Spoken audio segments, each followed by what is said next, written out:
What's up guys, welcome back to the Street YouTube channel. Right, it is game week 6 and we're going to go through the fixtures for this game week. So we're going to start off on a Saturday. There's 5 games Saturday, 5 games Sunday. Nice even spread through the week. So we're going to start off with the 3 PM kickoffs on the Saturday. First one is Crystal Palace versus Fulham.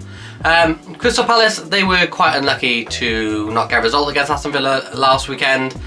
Whereas Fulham won 1-0 against Luton. Luton were actually unlucky not to get something out of that game. Fulham didn't play that very well. I thought Tim Ream in particular did play very well. I thought he was the standout player that game week.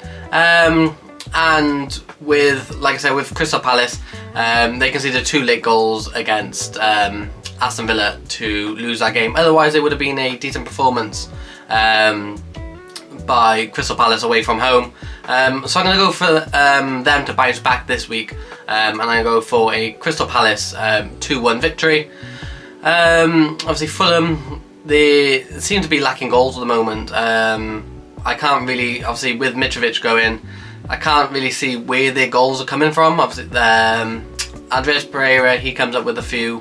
But other than that, you know, they signed players like Iwobi. He obviously failed to do well at Everton, was never the best player at Arsenal, so it's hard to see him come to like some sort of goal scoring form. Obviously they signed Raul Jimenez, great player in his prime, suffered a nasty head injury obviously and has failed to be the player he was since. So like I said, I'm going to go for a Palace 2-1 victory there. Second game, Luton versus Wolves, another big 6-pointer early on in the season. 2 game weeks I've backed Luton to get a result, and that has kind of come and bit me in the behind, so I'm not going to do that, even though there is a massive potential they could get something at Kenilworth Road against another probable relegation candidate. But I am going to go for a 2-0 Wolves win. I just can't see, I think Luton are just, even at this very early stage, resigned to the fact that they're going to get relegated, and they just need to get as many points as possible, preferably over 11, just to not beat Derby's record at this point. Man City versus Nottingham Forest. A game Man City should win, a game Man City probably will win, but Nottingham Forest is going to make it very difficult.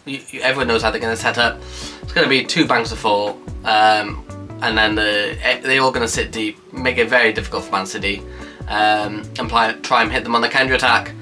But I'm going to go for a City 3-1 victory here. I think Nottingham Forest will get a goal. They might even score first. I think they'll start fast. They've started fast in a lot of their games. So I think they could catch Man City by surprise, but I think obviously Man City's strength and quality will overcome it in the end and they'll win 3-1. A late afternoon kickoff sees Brentford versus Everton. Again, Everton, similar team to Fulham. Just don't see where their goals are coming from, and they look ejected of all confidence at the moment. Don't seem to be playing very well at all. Against Arsenal, yes, they lost 1-0, but I can't recall them having an opportunity on goal all second half, especially when they went behind. A team that goes behind when they're defending majority of the game, takes risks, creates chances. I didn't really see that from the Everton team. Maybe that's because of Arsenal's quality, I don't know, but yeah, it doesn't look good for Everton fans. With Brentford, they lost 1-0 to Newcastle. Not the worst result in the world. They did play very well as well. Could have easily got a result themselves. So I'm going to go for a 3-1 Brentford win here. I think Everton will get a goal, but I think it'll mean nothing. So I'm going to go for a back-to-back 3-1 result with the Man City game and the Brentford game. And then last game of the Saturday sees Manchester United travel to Turf Moor.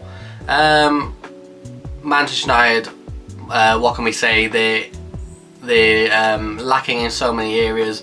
They have a lot of defensive injuries, and they're just not playing very good football at the moment. Obviously there's a lot of issues going off the pitch as well, with individual players, the ownership situation.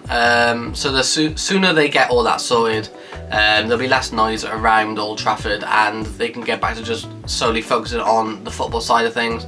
But I think their struggles are going to continue. I'm going to back up 1-1 draw in this one. I think Burnley have enough quality to certainly pose Manchester United problems, but I don't see them winning the game. Either Burnley get a point or Manchester United win it very late. But I'm gonna back myself for a 1-1 draw there. So on to the Sunday, and there's a lot of 2 PM kickoffs. First one being the North London derby, Arsenal versus Spurs. Looks to be a very good game. Spurs back to somewhat their best under Ange Postecoglou, and Arsenal playing very well as well. If you're looking solely on the eye at the moment, it looks like Spurs are doing better than Arsenal. But somebody's unbeaten record probably has to go in this game, unless it ends in the draw, obviously. And the draw is what I'm going to back. I'm going to back a 2-2 draw.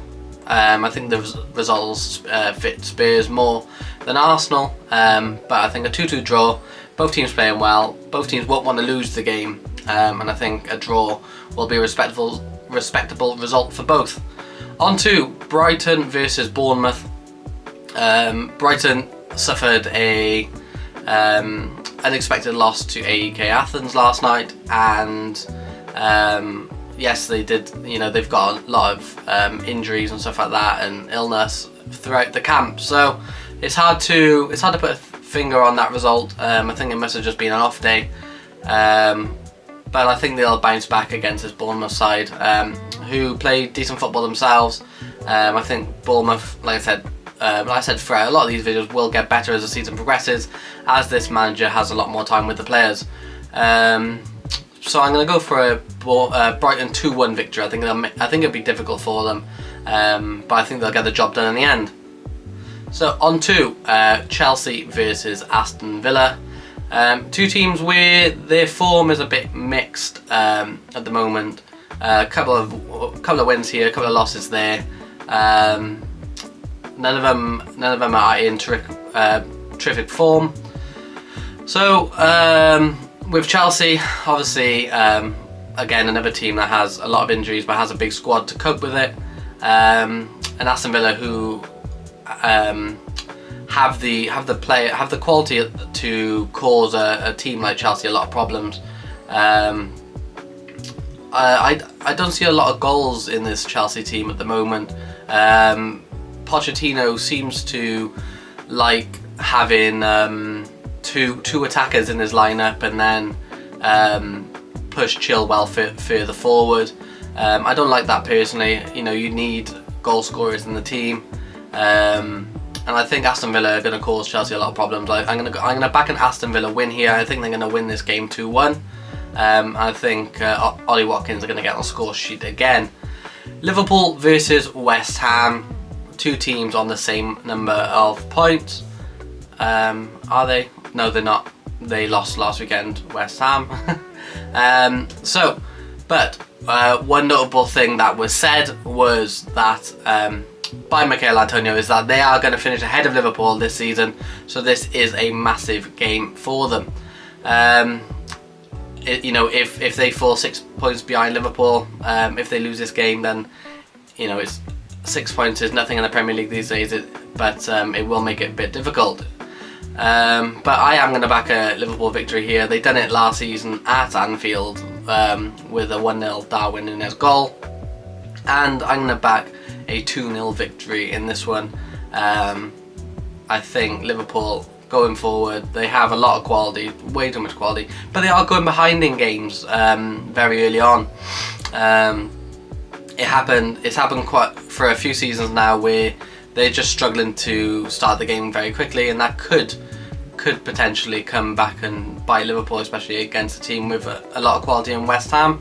But like I said, I'm sticking to my guns. I'm going to back a 2-0 victory, and I think Liverpool will get the job done. Last game on the Sunday and the last game of the game week sees Sheffield United versus Newcastle United. This could be a game that could be a stumbling block for Newcastle. We've seen Sheffield United defend very doggedly in a lot of games this season, against Man City, against Spurs last week, and I think they'll do exactly the same this week, defend doggedly and then look to break. I think they could get a lot of joy out of it against this Newcastle side, who don't really have the most playmakers in the world. They have very, very good players, and they like to play wide balls and cut in, but I feel like that could get stifled a lot as soon as they try and enter the 18. So I do think Sheffield will get something out of the game. I am going to back a 1-1 draw in this one, and I think it'll be a disappointing result for Newcastle, because they will have the majority of the ball, majority of the chances, but I don't think they will take them. Right, so there are my predictions and a quick look at the game week fixtures for game week 6. Like I said, if you like this video, give it a like. If you disagree with anything I said, just pop it in the comment section, and we will have a discussion about it. I look at every comment. I will reply with why I think. If you want to question any of my decisions, I will happily, just give a quick reply. Subscribe if you're new, and other than that, I will see you after the weekend when all these games are played, and we will discuss the results of these games. Peace.